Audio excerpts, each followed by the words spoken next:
Далее эфир продолжим новостями к этому часу и коротко о главных темах выпуска. С мая по октябрь в аэропорту Якутска будут реконструировать взлетно-посадочную полосу, как распределят пассажиропоток. 30 человек с ограниченными возможностями здоровья переведут из интернатов на самостоятельное проживание в Якутии. Совсем немного осталось до вступления в силу маркировки сыра в стране. Как кладовая Лёкмы справится с новеллой.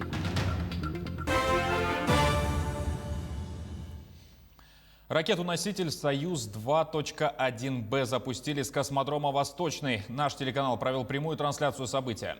Напомним, территориями падения отделяющихся частей ракеты с разгонным блоком «Фрегат» и с 36 космическими аппаратами спутниковой компании OneWeb станут Алданский и Кобяйский районы Якутии. Пуск. Есть пуск. Зажигание. Предварительное.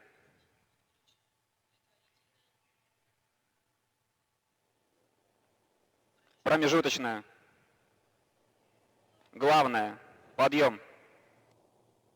Прошел контакт подъема. Двигатели центрального и боковых блоков вышли на режим главной ступени. 10 секунд. Параметры системы управления ракеты-носителя в норме.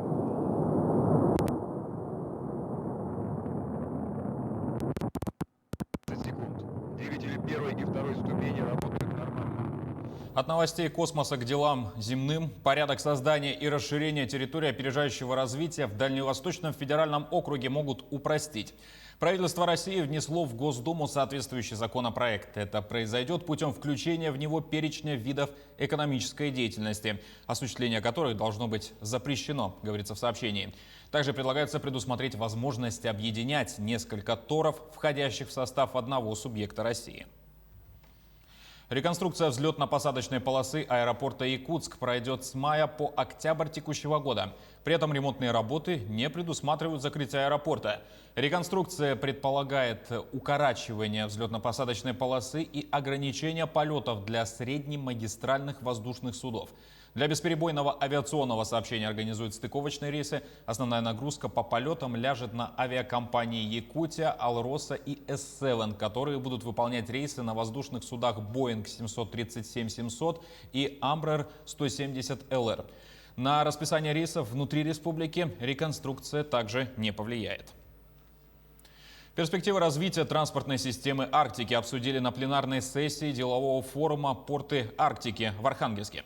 Программа посвящена вопросам создания инфраструктуры эффективности работы морских портов, организации мультимодальных перевозок. На площадках форума работает делегация республики во главе с председателем правительства Андреем Тарасенко. Якутия представила проект создания глубоководного порта-хаба в районе села Найба на акватории Северного морского пути. Проект реализуется в рамках стратегии развития арктической зоны республики совместно с госкорпорацией «Росатом». Строительство нового терминала предусматривает расширение границ порта Тикси. По прогнозам, к 2032 году грузооборот проектируемого порта составит 18 миллионов тонн в год. Кроме того, республика выступила с инициативой организовать в Тикси арктический научный центр, где будет базироваться научно-испытательный полигон для всех арктических видов техники и технологий. Есть бухта Найба, и мы активно занимаемся этим, поддерживаем, и очень интересуется Росатомфлот этим. Если будет создан глубоководный причал, то это, конечно, обеспечит более надежную обороноспособность, в чем заинтересован Северный флот, и, безусловно, делает практическим возвращение северного завоза через Северный морской путь, Малый Северный морской путь.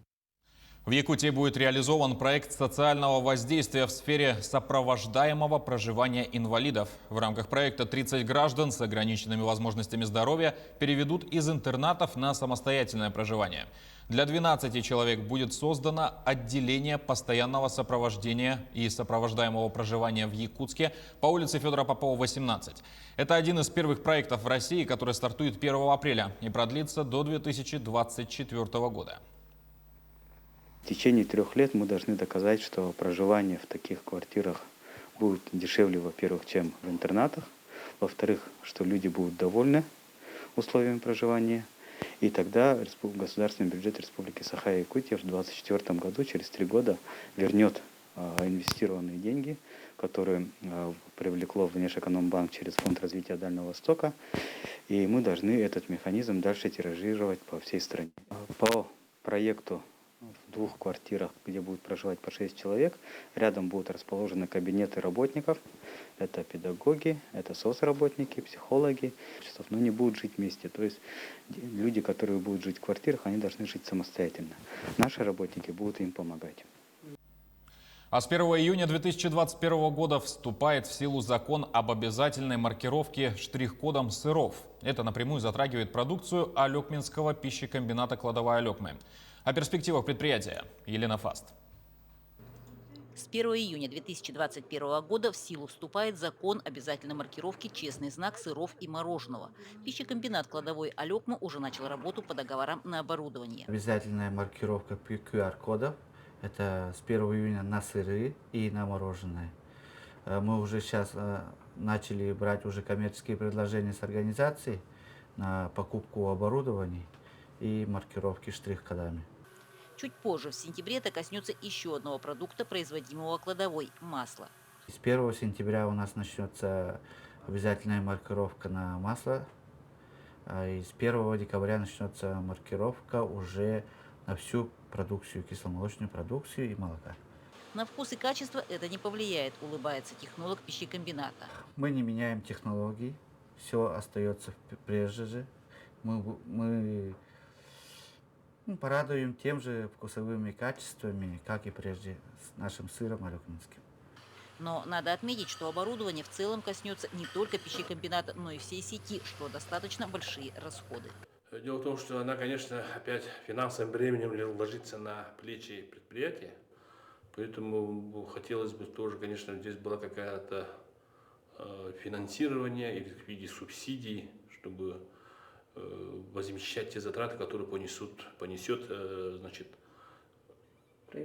производство. Соответственно, если она себестоимости будет сидеть, значит, соответственно, она будет в стоимости продукции ложиться. В целом покупатель на выходе получает возможность узнать полный состав молочного продукта и путь его изготовления по маркировке. Это нашим покупателям уже отслеживать от начала производства молока до поступления в магазинов. Там уже все наименования жирности, весь состав производителя и весь состав молочной продукции там видно будет уже. Елена Фаст, Максим Копылов, Алекминск. Шахтеры рудника «Интернациональный» намерены увеличить темпы проходки на сверхглубинных горизонтах. В январе завершились опытно-промышленные испытания. Они подтвердили безопасность и эффективность совместного предложения, в чем заключается новшество. И за счет чего улучшились показатели, разбиралась наша коллега Ивана Филиппова. Сейчас мы находимся на самом нижнем горизонте рудника «Интернациональный». Примерно 1225 метров ниже. Здесь идет проходка по автоуклону для сбойки со спиральным съездом. Горнопроходческие работы в 11-м блоке шахтостроители ведут под руководством Александра Свирина. Задача – пройти погонные метры и подготовить выработки, чтобы комбайн смог приступить к добыче. Александр Чайкин на этой буровой технике работает больше 8 лет.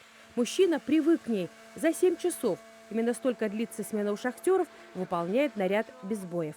На данный момент вот у нас крепление ниши будет. Ну, вот так вот. Ага.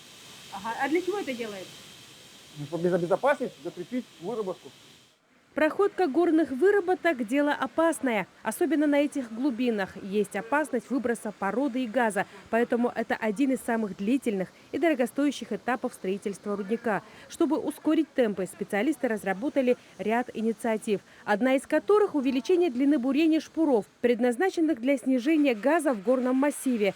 Темпы проходки увеличились на 25%. Таких результатов в условиях газодинамических явлений здесь еще не достигали. В феврале шахтеры прошли 46 погонных метров.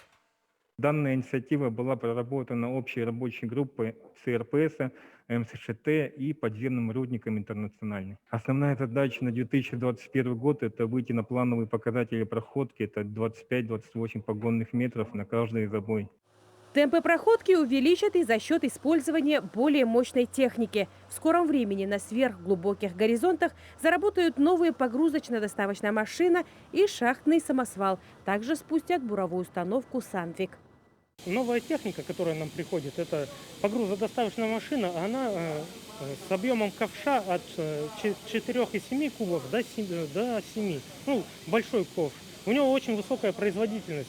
Забой мы сможем уже, к примеру, отгружать не за 25 ковшей, как мы сейчас это делаем с данной машиной, а ковшей за 15. По словам специалистов, вопросы, связанные с технологией проходки, практически решены. И сейчас основная задача – стабилизировать состояние техники и сократить время на бурение скважин. В результате 28 погонных метров в месяц по каждому забою превратятся из плановых в фактические. Ивана Филиппова, Алексей Меркулин, телеканал «Алмазный край». В сокровищнице Якутии открыли витрину памяти известного ювелира Татьяны Батюшкиной. Руководство госхранилища успело приобрести несколько уникальных изделий мастера. Экспозицию, посвященную ювелиру, рассмотрела Виктория Федорова. Все представленные работы что-то, символизируют и имеют очень глубокий философский смысл. Магический блеск серебра и золота, россыпь бриллиантов. Самобытные изделия мастера Татьяны Батюшкиной сложно не заметить.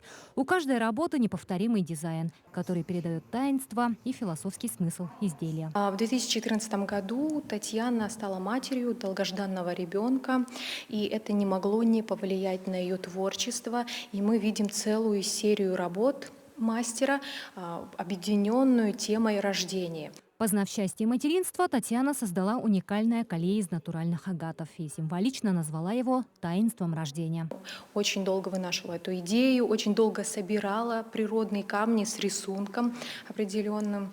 И если обратить внимание на рисунок агатов натуральных, то там можно проследить развитие ребенка в материнской утробе.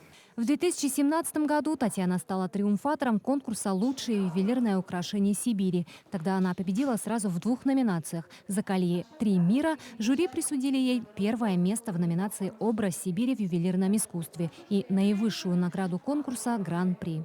Татьяна прожила очень короткую, но яркую жизнь. Ее работы и по сей день привлекают внимание жителей и гостей республики. Сегодня я привела сюда свою внучку, Высоких Таню, которая впервые здесь побывала, и она получила очень большие впечатления.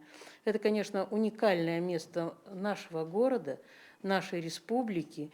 И я полагаю, что вообще каждый житель должен обязательно здесь побывать. Отныне работы Татьяны Батюшкиной станут постоянной экспозицией в сокровищнице республики. И любоваться ими сможет не одно поколение якутян. Сюда попасть можно очень просто. Мы открыты. Надо подойти в кассу выставки. Или по телефону можно дать заявку, записаться и приобрести билеты. Коллективную заявку мы принимаем. Сейчас вот как раз во время школьных каникул с Улуса приезжают школьники. Виктория Федорова, Семен Семенов, Якутск. К этой минуте у нас все. Носите маски, мойте руки и не забывайте про социальную дистанцию. До встречи в эфире.